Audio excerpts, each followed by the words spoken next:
আসসালামু আলাইকুম বন্ধুরা, আমরা এই মুহূর্তে আমরা মানিকগঞ্জের সাজেদা ফাউন্ডেশনের একটা আশ্রমে যাচ্ছি আর কি, মানে পুনর্বাসন সেন্টারে। আপনাদের তো খেয়াল আছে যে এই মেয়েটাকে আমরা মানিকগঞ্জ থেকে পেয়েছিলাম আরও প্রায় 8 বছর পূর্বে।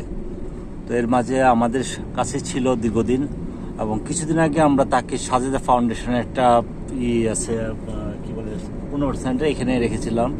তো ঈদের আগে আমরা ওই সেন্টারটা বন্ধ থাকার কারণে ঈদের আগে আমি নিয়ে আসছিলাম আদাবরে আমার বাসার সামনে। আজকে আবার তাকে সেই সেন্টারটা খুলেছে, মানে পুনর্বাসন সেন্টারটা ওখানে দিয়ে দিতে যাচ্ছে আর কি। এই যে এর নাম হলো পারলি। তোমার বাড়ি কোথায়? যশোর। যশোরের কোন জায়গায় বলো তো? যশোর মঠবাড়ি। যশোর, আসলে সে যশোর বলে কিন্তু আসলে যশোর না, এটা হলো পিরোজপুরের মঠবাড়িয়া বোধ। হ্যাঁ, বরগুনা পিরোজপুর যেদিকে মঠবাড়ি আছে সে মঠবাড়িয়াতে। তোমার স্বামী কি করে? আমার স্বামী আগে সাইকেলের ওই গাড়ি ঘোড়ার চাক্কা বানাইতো। আচ্ছা, সাইকেল রিপেয়ার করতো। সাইকেল সাইকেল চাক্কার গ্যারেজে তারপরে কি করতো? চাক্কা বানাইতো আর করতো ব্যবসা বাণিজ্য করতো। তো যাকে এই মেয়েটাকে আমরা আজকে কি বার, আজকে সোমবার না কি, তো আজকে আমরা আবার সাজেদা ফাউন্ডেশনের যে পুনর্বাসন সেন্টার আছে সেখানে তাকে আবার দিয়ে আসতে যাচ্ছি। আমি আমার ব্যক্তিগত গাড়ি নিয়ে যাচ্ছি, আর সে পাশে হলো রুমকি সাভারে। তার পাশে কিন্তু ওই মেয়েটা অনেকদিন ছিল, তার বাবা মার কাছে ছিল। রুমকির বাবা মার কত বছর? 7 বছর ছিল না, নাকি না একটু কম?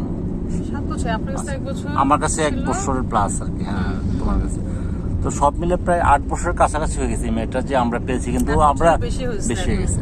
আমরা এই পর্যন্ত যতগুলা আমরা মানসিক রোগী নিয়ে কাজ করছি তার ভিতরে এই মেয়েটারই আমরা ফ্যামিলি এখনো খুঁজে পাইনি আর কি। হ্যাঁ, যদিও তার ভাষ্য অনুযায়ী আমরা ইয়েতে মঠবাড়িয়া, বরগুনার মঠবাড়ি এইসব জায়গাতে খুঁজেছি, কিন্তু তার পরিবারকে খুঁজে পাইনি।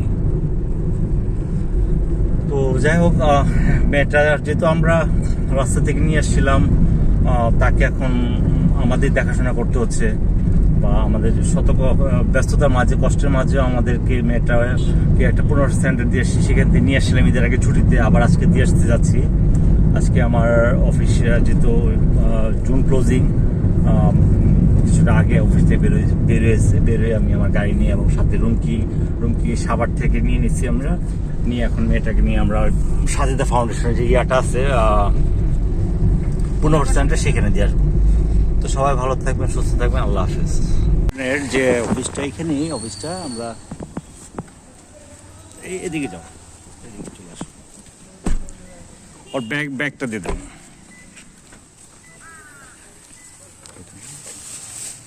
গাড়ি রেডি থাকেন, চলো।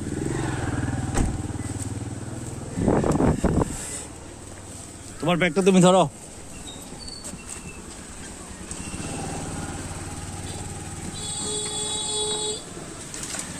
আরে পায়ে কি করছে?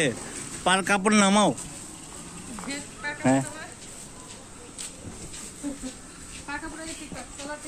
এইমাত্র আমরা ঢাকা থেকে আমি আমার নিজের ব্যক্তিগত গাড়ি নিয়ে আসছি। তো ওকে সাজেদা ফাউন্ডেশনের একটা সেন্টার এখানে, মানে পুনর্বাসন সেন্টার, এখানে আমরা রেখে যাবো আর কি। ঈদের আগে এই সেন্টারটা বন্ধ ছিল, যার কারণে আমরা তাকে এখান থেকে নিয়ে যেতে হয়েছিল আর কি। তারাই বলেছিল যে ঈদের আগে আমরা বন্ধ করে দিব, এটা যার রুগীদেরকে নিয়ে যান আপনারা। তো সেই কারণে আমরা নিয়ে গেছিলাম। আজকে আবার সেন্টারটা খুললো। আজকে হলো 1 তারিখ, জুলাই মাসের 1 তারিখ আজকে সেন্টার খুললো, যার কারণে মেয়েটাকে আবার পারলিকে আবার আমরা নিয়ে আসছি। আর একে তো আমরা পেয়েছিলাম মানিকগঞ্জের কি জানি ঘিওর উপজেলার ঘিওর বাস স্ট্যান্ডে এখানে পেয়েছিলাম আর কি, আমরা প্রায় 8 বছর আগে।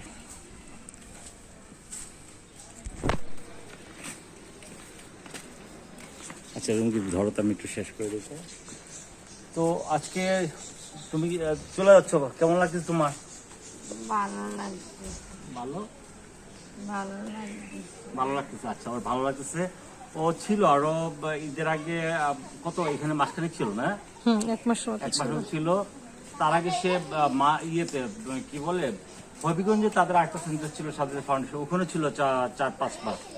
তারপর ঈদের আগে আমরা এখানে রেখেছিলাম মাসখানেকের মতো, তারপর ঈদের আগে বন্ধ হয়ে গেল। আমরা ঈদের আগে তখন তাকে নিয়ে গেলাম আদাবরে, আমার বাসার সামনেই রাখছিলাম তাকে।